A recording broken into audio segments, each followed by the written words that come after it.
9 de la mañana, 28 minutos, nos metemos en otros temas de actualidad. Uruguay tuvo récord de reportes sospechosos de lavados de activos en 2022. Además, desde hace poco más de un mes comenzó a funcionar la primera Fiscalía especializada en lavado de activos. Para conversar de todos estos temas vamos a recibir al doctor Jorge Chediak, titular de la Secretaría Nacional para la Lucha contra el Lavado de Activos y Financiamiento del Terrorismo. ¿Cómo le va, doctor? Bienvenido. Muchas gracias y me va muy bien y un gusto estar con ustedes siempre. Un gusto recibirlo. Bueno, ¿por qué se llega a este récord de denuncias de actos sospechosos? No sé si es porque hay más actos sospechosos o porque afinamos un poco el tema de la detección, ¿no? Como siempre en estos fenómenos hay que tener en cuenta las dos cosas. Yo simplemente contextualizando diría, el titular es absolutamente cierto, es un récord. Ahora, es un récord creo que por un 3%, ¿no? Tampoco sí, es había que... 816 en 2021 y pasamos a 843. Claro, no pensamos que ha habido un salto.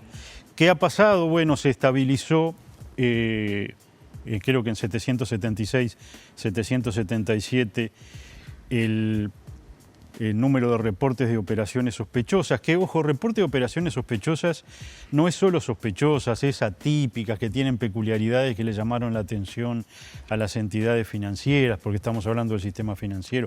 No quiere decir otra cosa que eso, sino que son atípicas y por ende despiertan sospecha. Y lo que pasó, que explica un poco que el número total haya aumentado en algunas decenas, es que se retomó el número normal en lo que compete a la CENACLAF, que es el sistema no financiero.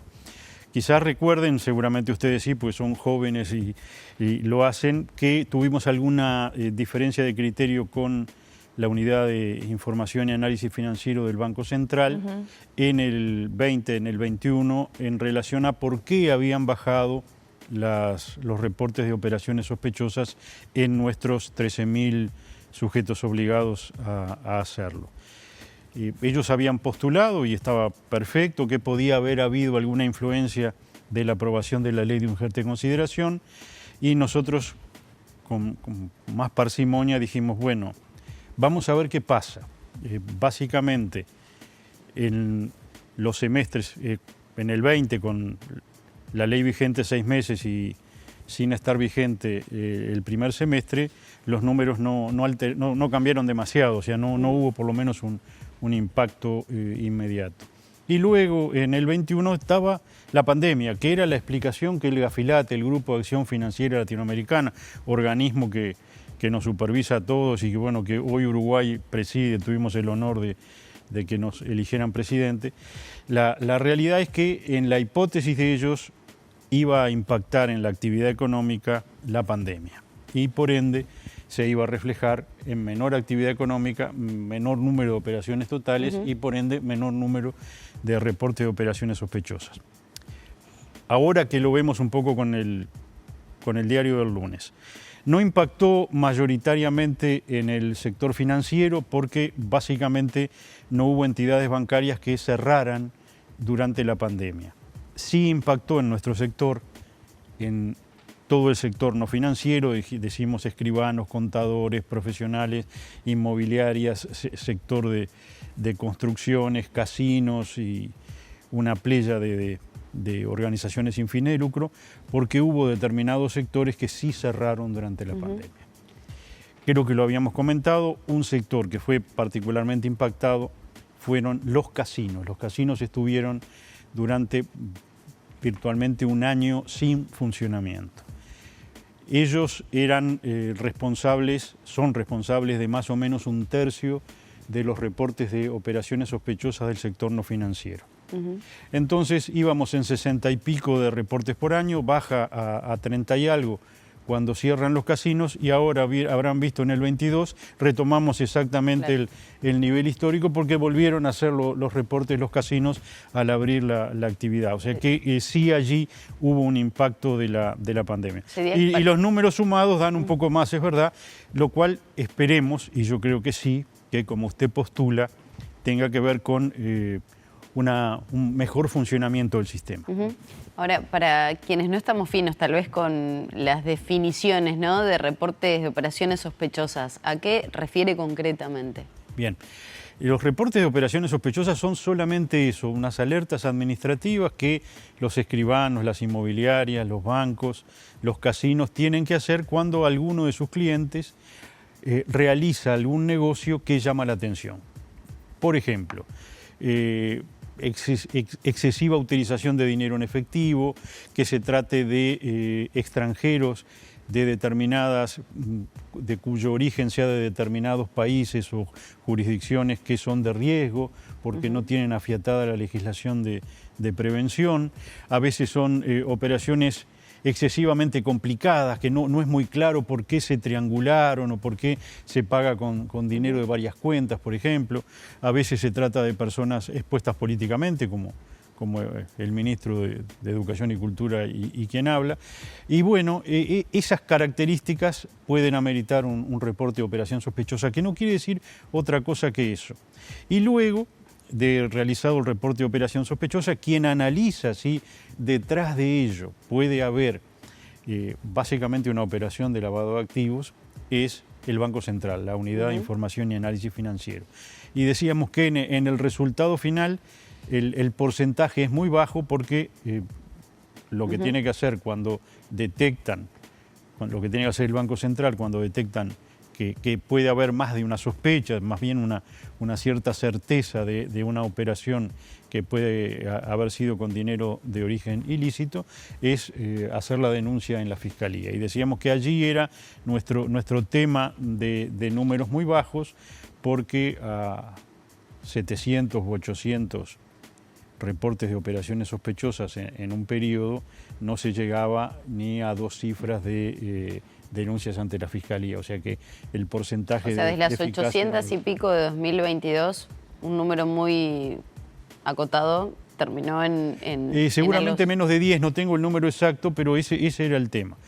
Bien. ¿Qué es lo que hemos hecho entre todos? Porque básicamente fue una decisión, ahora que es exitosa, como ustedes decían, fue una decisión de todos quienes participamos. Dijimos, bueno, vamos a fortalecer, esto más o menos los reportes funcionan, vamos a fortalecer la persecución penal.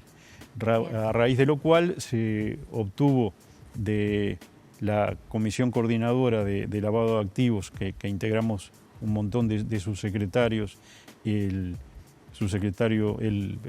prosecretario de la Presidencia de la República y yo, se postuló la necesidad, junto con Fiscalía, de tener una Fiscalía especializada para estos temas, porque habrán visto, y sale todos los días cuando hay temas de interés periodístico, las fiscalías están bastante obturadas de trabajo. ¿No sería el caso de esta entonces? Esta empieza de cero.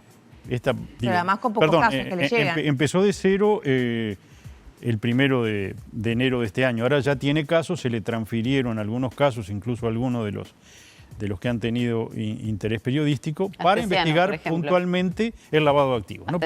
No para seguir con otros temas, únicamente el lavado de activos. Bueno, ahora, muchas veces se da, lo habíamos señalado, que esa investigación de lavado de activos necesariamente trae toda la causa, ¿no? Es decir, para que no haya alegaciones de que se persigue 2 veces por los mismos hechos, el nos bis in idem famoso, la garantía del derecho penal, hay muchas situaciones en donde al pasarse el expediente para lavado de activos a la Fiscalía Especializada hay que remitir toda la causa. ¿Es así que se está trabajando, por ejemplo, el caso Astesiano en esa Fiscalía?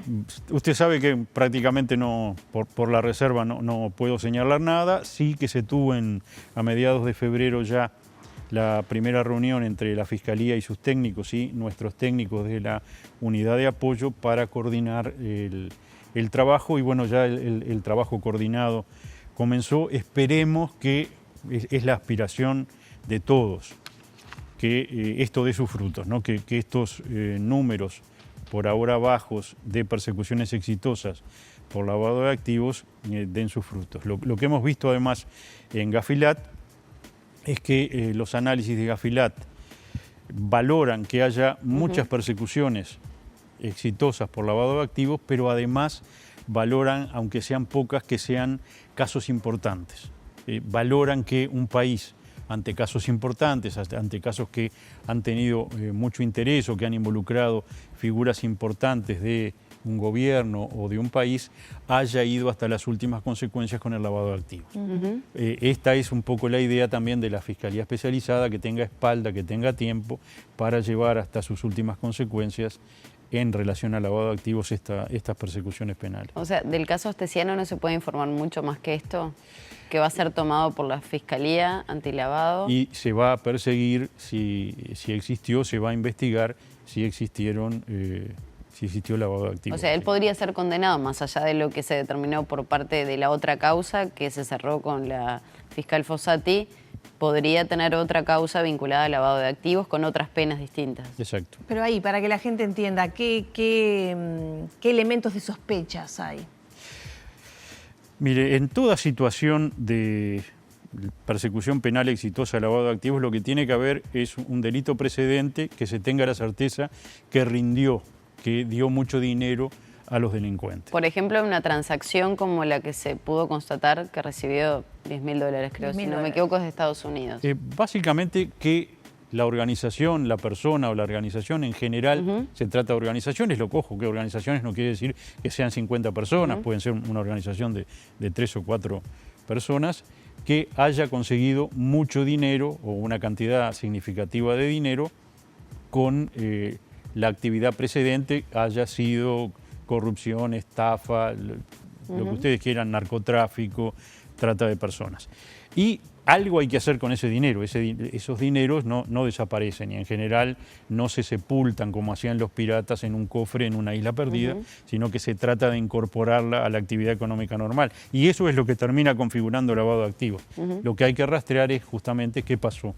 Bien. Pero hablamos, por eso lo que trascendió fueron esos $10.000. Hablamos de otros montos que se están estudiando, que hubiera recibido. Bueno, el tema de la documentación apócrifa para poder hacer los pasaportes, que se hablaba con este escribano, que en teoría se le pagaba un dinero, por eso la Asociación para Delinquir, en definitiva, ¿no? Exactamente. Eso es otro de las líneas de investigación. Y las asociaciones para delinquir en general obtienen pingües beneficios y bueno, allí hay casi seguramente indicios de lavado de activos. Eso es lo que no solo en este caso, sino en general se va a perseguir. ¿Se puede investigar también y buscar nexos con algunas empresas estatales? Porque en definitiva se hablaba de que podía estar UTE, el Ministerio de Defensa también con algunas licitaciones. ¿Eso también está siendo investigado o podría formar parte de la investigación? Todo dinero de origen ilícito puede terminar configurando un lavado de activos, así que ahí no hay líneas cerradas de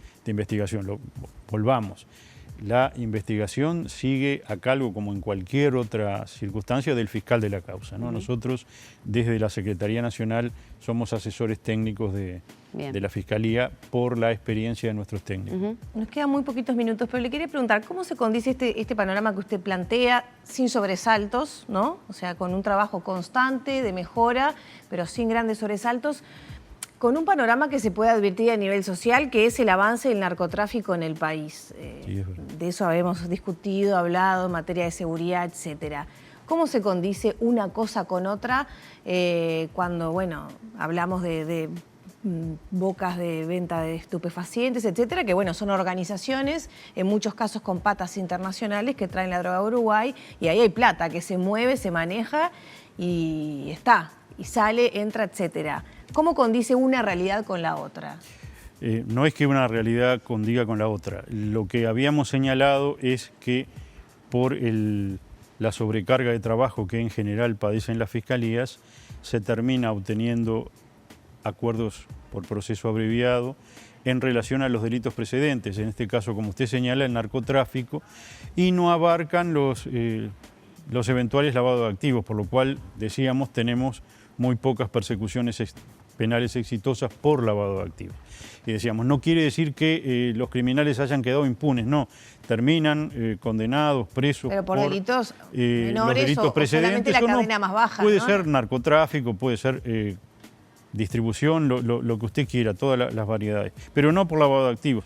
La idea de la Fiscalía es que en los casos grandes sería ideal poder perseguir todo, no se puede, que en los casos grandes se siga adelante por esta Fiscalía Especializada. ¿Y tiene los la recursos esta investigación. Fiscalía Especializada para ese tipo de persecución? Bueno, empezamos como todo en el Uruguay. Ellos tienen pocos recursos, nosotros tenemos pocos recursos. Por la sinergia, esperemos, básicamente no había una Fiscalía Especializada que solo se dedicara a esto, ahora sí la hay, tiene el apoyo directo de la CENACLAF, esperemos que dé sus frutos. Pienso que en poco tiempo tendríamos que ir viendo los frutos. Pero bueno. Le quiero consultar rápidamente, porque nos tenemos que despedir. La ley de financiamiento de los partidos políticos es un tema muy polémico. El año que viene empiezan las campañas electorales. Se dice que está vigente, pero en realidad siempre queda ahí como un vacío, ¿no? Respecto a cómo se terminan financiando. Está vigente, tenemos una ley de financiamiento de los partidos políticos, tenemos un proyecto de ley de modificación de la ley de financiamiento de los partidos políticos que básicamente es una sintonía fina. Ustedes vieron que modifica muy poco, que afina algunos conceptos. ¿Cómo cuáles? Nosotros, hay discusión, por ejemplo, si se deben permitir o no donaciones de personas jurídicas o limitar las donaciones a los partidos políticos a las personas físicas como nosotros. Cuando se nos pregunta de parte del Parlamento, lo que nosotros dijimos es que a los efectos de la prevención del lavado de activos y de la debida diligencia que hay que realizar, no tiene relevancia que la donación la haga una persona jurídica o la haga una persona física, porque lo importante es saber de dónde viene el dinero. El dinero de la persona jurídica o el dinero de la persona física. Esa es la debida diligencia, el origen del dinero, no la naturaleza jurídica de la persona. Y planteamos alguna, para futuro, quizás alguna mejora en el sentido de que no solo haya responsabilidades directas de los partidos políticos en cuanto al control del origen de los fondos, sino también de los sectores, que también los sectores o los subsectores de los partidos políticos hagan las debidas diligencias y lleven un control de cuál es el origen del dinero, de las donaciones que reciben. Pero muy poco, ya está todo muy controlado, y hemos dicho, en el Uruguay, las dos principales fuentes de financiamiento de los partidos políticos son todos nosotros, los uruguayos, que a través del Estado y de lo que decide la Corte Electoral pagamos, no me acuerdo cuántos dólares equivale ahora, por voto obtenido en la elección, incluso se adelanta en relación a los votos obtenidos en la elección anterior. Y luego nosotros, quienes tenemos cargos políticos o de particular confianza, que hacemos un aporte a los partidos que nos han nombrado o a los partidos a los cuales respondemos, que tampoco es muy grande, pero esas son las dos principales fuentes de financiamiento de los partidos políticos. Por un lado el Estado y por otro los sueldos de quienes los representan en las distintas esferas del gobierno. Chediak, muchas gracias por estos minutos. No, un gusto como siempre. Quedaron más preguntas, habrá otras charlas en el futuro. Cerramos por aquí la entrevista, 9 de la mañana, 46 minutos. Nos vamos volando a la pausa, ya volvemos.